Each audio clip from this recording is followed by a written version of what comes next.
ശ്രീലങ്കയിലെ ഒരു സർക്കാർ സ്കൂളിലെ അധ്യാപികയായ പുഷ്പ ഫെർണാണ്ടോ വെളുത്ത പുഷ്പങ്ങൾ കൊണ്ട് ഒരു മാല നിർമ്മിച്ച് വീടിന് പുറത്തിറങ്ങി നിൽക്കുകയാണ്.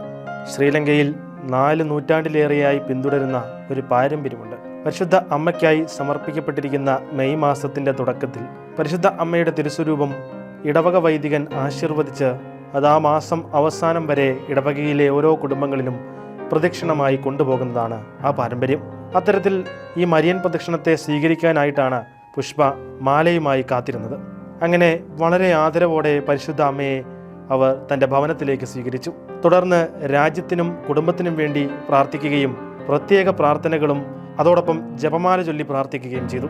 ചിലർ പരിശുദ്ധ അമ്മയുടെ മാധ്യസ്ഥം വഴി തങ്ങൾക്ക് ലഭിച്ച അനുഗ്രഹങ്ങളെക്കുറിച്ച് പ്രാർത്ഥനയ്ക്ക് ശേഷം പങ്കുവയ്ക്കുകയും ചെയ്തു.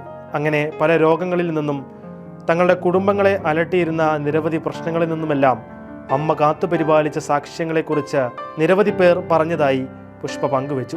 ഈ പാരമ്പര്യം തൻ്റെ മക്കൾക്കും കൈമാറുന്നതിനും പുഷ്പ പ്രത്യേകം ശ്രദ്ധിച്ചിരുന്നു. അയൽക്കാരിൽ പലരും ഇവരെ പരിഹസിക്കുമ്പോഴും അതിനെയെല്ലാം അതിജീവിച്ച് കൂടുതൽ അമ്മയിൽ ആശ്രയം കണ്ടെത്തുകയാണെന്നും ഇവർ പറയുന്നു.